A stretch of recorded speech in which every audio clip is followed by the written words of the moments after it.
Gente, os testes, eles nada mais são do que o complemento do conteúdo que a gente dá anteriormente, ok? Então, o teste comentado é bom porque tem muita coisa que a gente não fala lá atrás. E aí vai comentando o teste e você vai esclarecendo. Então, o teste, na verdade, é uma aula, né? Ele não serve para testar o conhecimento de ninguém, ele serve para aumentar o conteúdo e aumentar o conhecimento. Então, fiquem tranquilos. É claro, quando você tem eu vou depois querer saber qual foi a média de acertos de cada um, porque esse conteúdo ele é genérico, né? Ele é multidisciplinar, né, gente? Psicologia, economia, marketing, venda, tudo é jogado para vocês, ok? Poxa, mas a gente não tem que saber tudo. Mas você pode ver que esse conhecimento ele tem uma coerência, né? Ele é um conhecimento complementar, né? Que acaba ajudando uma resposta que você dá num contexto, você vai lembrar de uma outra situação lá. Então, esse questionário do teste 4, ele também segue esse padrão. Ele é psicologia, mas ele é venda, ok? Algumas pessoas falam de venda, mas usando a psicologia, né? Você vai ver que tem um significado em cada resposta que a gente coloca aí, ok? Então, nessa 18, né? Qual é a melhor postura diante dos clientes, né, gente? Claro, a sua postura, a nossa postura na hora da venda, na hora de estar em contato com o cliente, ela tem um significado. Por quê? Porque o cliente faz a leitura sua, a sua leitura de credibilidade, o cliente faz uma leitura sua de acordo com o que você está apresentando, entendeu? Tá? Então é importante você ter essa postura, você ter essa consciência, né? Aquilo que você fala, aquilo que você gesticula, aquilo que você apresenta para o cliente, seja verbal, oral, né? No telefone, seja pessoalmente, seja tudo, o cliente está te analisando. A análise é mútua, tá, gente? A gente analisa o cliente e o cliente analisa a gente. O cliente tem que ter um casamento aí. E esse casamento é que leva à fidelização do cliente, ok? Então, eu costumo ser bastante radical aqui nessas questões, porque um sujeito que para ter uma postura impositiva autoritária não vai arrumar nada nunca com nenhum cliente. Ele vai gerar rejeição. As pessoas não querem pessoas autoritárias, não querem pessoas que são donas da verdade, né? Muito ruim. Fica uma coisa pedante e rejeita. E aí, o que acontece quando acontece no dia a dia da venda? De repente, o cliente não atende mais o seu telefone. De repente, o cliente não responde mais o seu zap. É um comprador, mas ele não vai querer mais falar com você. Porque não se esqueçam, o mercado tem a concorrência. Ele não está só falando com a gente quando ele acessa nós pela primeira vez. Ele está provocando todo o mercado. Ele vai lá nas mídias, manda um e-mail para um monte de imobiliária, gente. Não tenho dúvida disso. Mas ele vai escolher uma.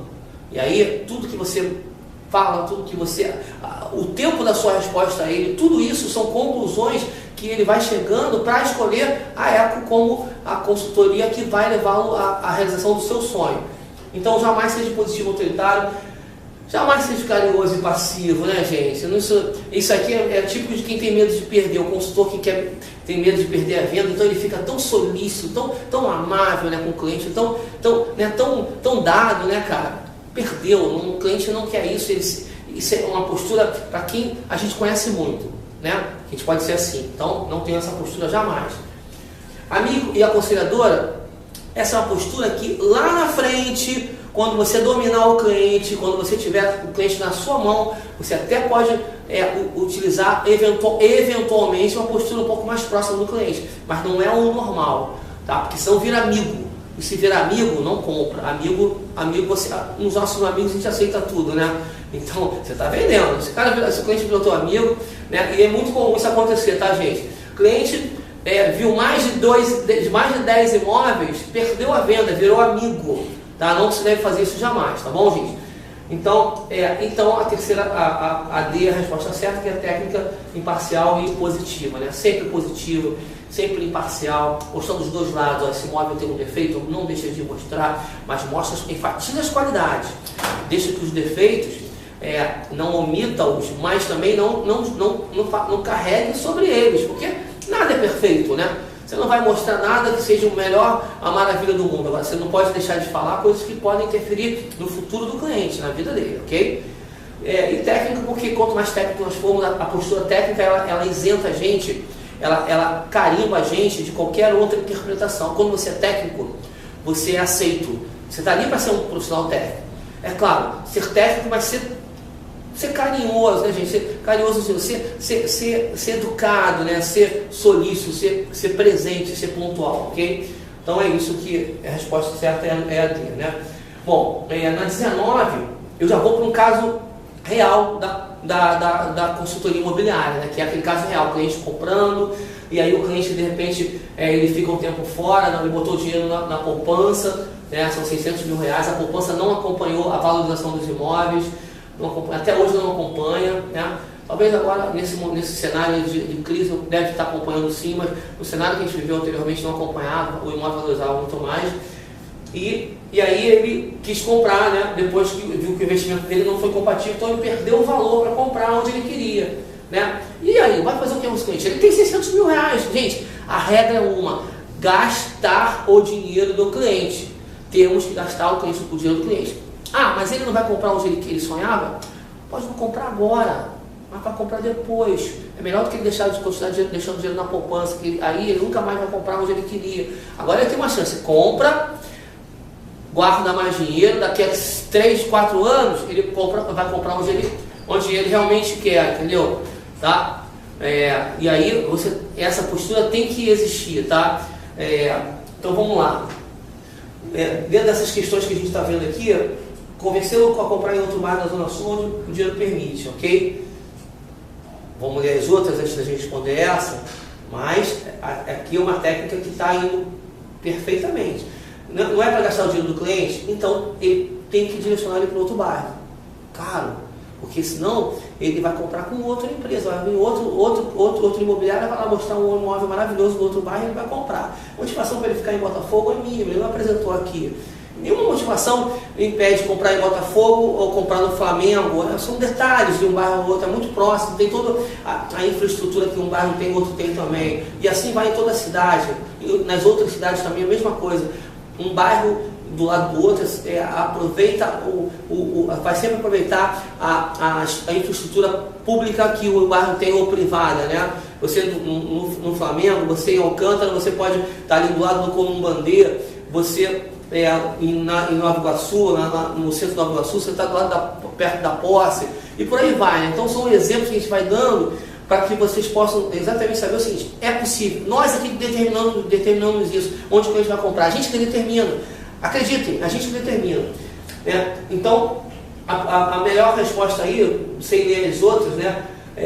A B, né, que é convencer a comprar um lançamento em Botafogo, é uma alternativa precária, afinal, porque ele depende de um outro atitude de venda, mas ele vai pagar mais, ele vai pagar os 600 e ele vai ter que pagar mais no final da obra, muitas vezes a conta não fecha, ok? E desistir jamais, porque tem que usar o dinheiro do cliente e convencer a aumentar 200 mil, e às vezes o cliente não tem como, ele não quer se endividar e aí ele não vai financiar. Então a lógica para ele comprar já é levar ele para um outro bairro próximo, que tem a mesma coisa que teria o bairro onde ele queria comprar anteriormente, ok? E aí chegamos na 20ª, né? Então a gente tem a 20ª, que é um perfil mais ou menos parecido, né? O cliente ligou pela primeira vez, gente, olha, o cliente está conhecendo a empresa, está conhecendo você, ele está alimentando todo um conceito de descobrir onde ele está, né? Mas identificamos que ele é um comprador, né?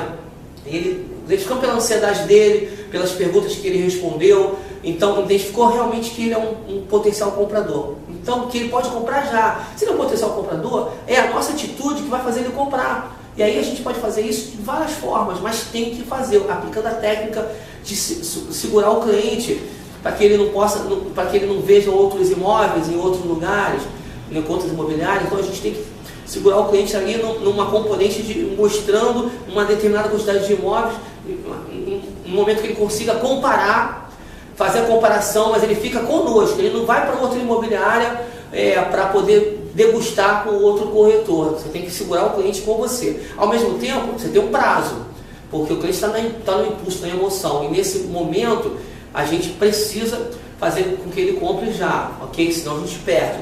O cliente foi para casa, dormiu, não mostrou, então você tem que separar os imóveis. Então, aqui é a quantidade de imóveis que nós vamos separar, né?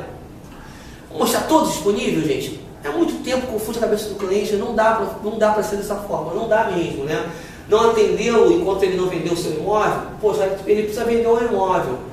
Ele precisa vender o imóvel, depende de vender, né? Então, se ele depende de vender, olha só, são duas vendas, ele vai vender o dele conosco, vai comprar conosco. Olha só, são dois atos de venda, né? Num só, e esse é um cliente maravilhoso.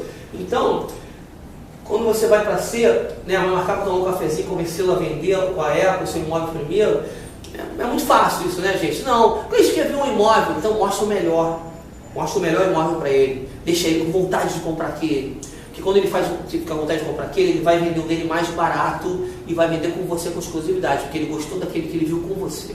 Então a resposta certa é a D, ok? Né? E aí, 21, a gente tem uma lógica de a mesma coisa da psicologia da venda, né? De que forma a natureza ao redor do imóvel, né? Psicologia ambiental, né, gente? Poxa, não sei se vocês ainda não observaram que o valor do imóvel não é o valor da planta, é o valor do ambiente, gente. É tudo que está ao redor, é o parque, a praça, é o mercado, é o shopping.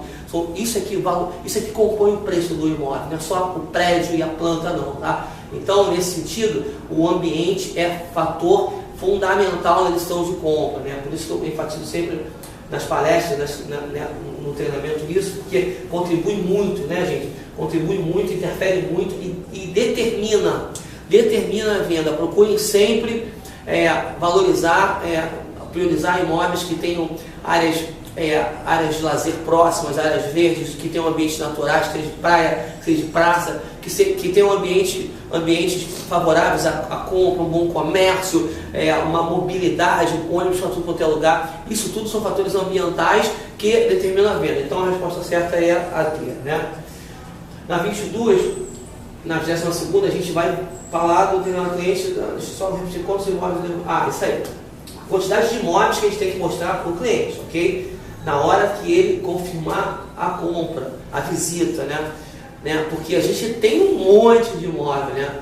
Poxa, mas mostrar muitos imóveis para o cliente numa primeira visita, a venda é uma estratégia que você vai montando. Então a estratégia é essa: separa uma quantidade de imóveis que estão no perfil desse cliente, separa o melhor, você escolhe o melhor, nós escolhemos o melhor imóvel, a gente que escolhe, porque a gente identificou o perfil do cliente, então sabe que aquele é o melhor imóvel, tem o melhor preço, é o imóvel que é mais fácil da gente vender também. Ok, então escolhemos o imóvel, então vamos trabalhar uma estratégia para que ele compre aquele imóvel ali que a gente identificou como o melhor para ele, ok, gente? Então isso é uma técnica. Então jamais pode mostrar tudo, também não pode mostrar poucos, porque se ele está chegando agora para comprar, ele não tem comparativo, né? Aí se você mostrar muito pouco, ele pode comprar com outra imobiliária, ver com outra imobiliária. Então você tem que reter o cliente. Então a gente deve separar 5 sempre e mostrar no máximo 5, mas não mostrar no mesmo dia, porque senão o cliente não consegue comparar um com o outro, né? Você mostra sempre uma parte dos 5 e deixa os outros, tenta vender naquela primeira visita, né? Mostrando 2, 3 imóveis, tá? E aí deixa 2 por uma sequência para que ele possa comparar, mas você já escolheu um, né? Então a resposta certa é a D, ok? O cliente, essa é uma pergunta clássica, né? Porque envolve a questão da sedução, né? Do comportamento humano, que é muito comum, né? no dia a dia, não temos como fugir disso, mas a nossa postura sempre é uma postura isenta em todos os fatos. E sempre procurar identificar o dono do dinheiro, né? Porque num casal tem os dois decidem, mas pesa sempre mais para o casal que está botando um valor um pouco maior, que não vou identificar se é o marido ou a mulher, mas sempre procura identificar de onde vem o financiamento, de onde vem a maior parte do valor. Esse é o alvo principal sempre, ok, gente? Então, ainda mais com a sedução, não adianta você se mostrar um pouco mais solícito com um determinado parte do casal, não entra nesse jogo de sedução que ele é desastroso, ele não leva a venda, leva inclusive uma rejeição muito grande, porque o comportamento pode gerar um processo, inclusive, né, para a empresa, tudo isso que acontece, né? Então, esquece isso. E também deixar o proprietário conduzir, jamais, não tem como você fazer isso, porque o proprietário pode falar uma besteira, uma coisa que sai do contexto e também não dá, ok? Então a melhor resposta é simplesmente mostrar profissionalismo total com todos os detalhes para uma boa negociação. Não tem como fugir disso aí. Ser profissional, essa é a postura, ser profissional, é isso que gera um comportamento positivo de venda, tá, gente? Ser profissional. Bom, e aí chegamos na 24ª, que é a última desse, ficou um questionário um pouco maior, né, gente? Porque o assunto, eu disse que esse tema é um tema muito importante e está aí pela quantidade de perguntas que a gente fez nesse tema. E para finalizar, né, volta a questão que envolve, né, o comportamento do cliente que precisava vender. Não, um cliente que passou toda a vida no Flamengo procurou a época para avaliar o seu imóvel pensando em vender para comprar uma hora. Isso aí. Isso é comum em toda a cidade, em todo negócio imobiliário, enfim. Vender é a ambição, né, cara? O comportamento de melhorar de vida. O comportamento de melhorar de vida é um comportamento do ser humano. Todo mundo tem esse comportamento e a gente tem que saber que ele existe. Porque muitas vezes o cliente fala assim para você, eu tenho... Sempre tem que perguntar se o cliente tem outro imóvel, se ele precisa vender outro imóvel para comprar, porque é isso que vai determinar o tamanho do investimento dele. E sempre você vai para um comportamento de aumentar a família. Aumentou a família, o que aumentou o conforto? Mesmo que isso não aumente a família, se o cliente tem um investimento, tem um valor para poder agregar no conforto dele, tem que oferecer para ele, tem que oferecer, vender o imóvel dele, tem que oferecer, complementar com outro valor, sempre tem que fazer isso, gente, porque é da essência humana. Nós precisamos de um espaço maior para viver. Quando a gente tem isso, a gente é mais feliz. Nós precisamos de um imóvel para ser feliz, precisamos de um teto. Se o teto pode ser maior ou menor, cara, depende da nossa capacidade. Se alguém pode ter um teto maior, temos que buscar o teto maior para aquela pessoa. Então essa é a lógica.